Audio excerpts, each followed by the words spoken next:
Une polémique qui concerne Jean-Luc Herrmann. Pour être plus précis, cette affaire concerne Eric, l'un des candidats phares de l'émission.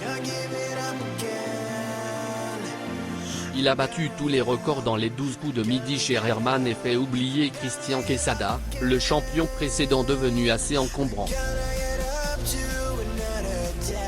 Depuis plusieurs années, retrouvez Jean-Luc Herrmann comme l'un des présentateurs les plus appréciés de la télévision française.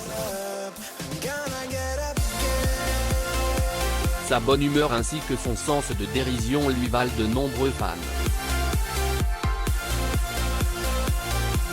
Sa série, Les 12 coups de midi, est très appréciée. Et pourtant, Jean-Luc Herrmann se trouve en plein milieu de la tempête. La polémique le rend très triste. Eric, une étonnante élimination pour beaucoup de téléspectateurs, éliminer Eric serait étrange. Une partie des fans de la série pense que l'émission a fait l'objet de manipulation et que c'est tout simplement truqué. Même les premiers fans ont des doutes. C'est Alix de Sully qui ne peut toujours pas croire qu'Eric a été éliminé. Il est très dubitatif. Je souhaite répondre à M.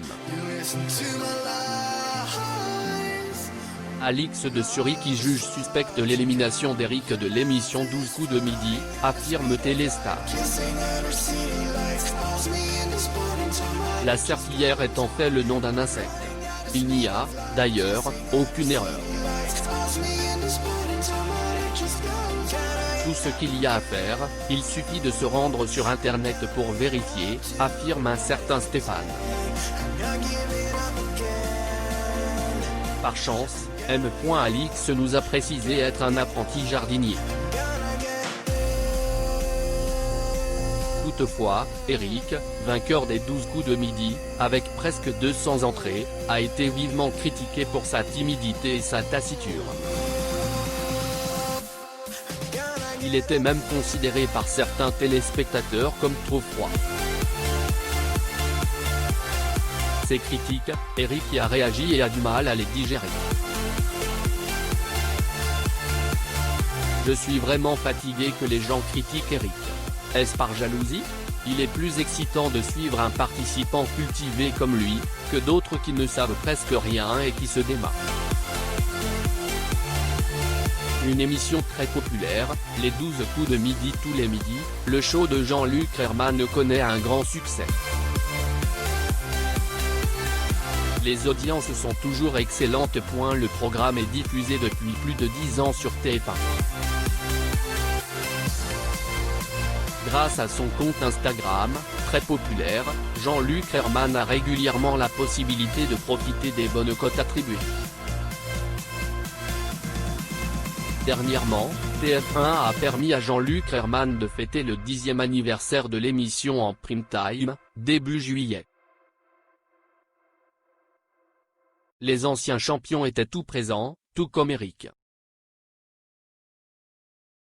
Dans Revenge, Christian Quesada était absent de la distribution. Cet homme a eu des ennuis avec la loi pour mauvaise conduite à l'égard des enfants. La réussite de l'émission tient au concept mais également à certains candidats comme Eric qui a permis aux médias de se pencher sur ce parcours exceptionnel. Cet homme a gagné beaucoup de cadeaux et une grosse somme d'argent. Jean-Luc Herrmann, je me suis imposé un niveau d'exigence insupportable.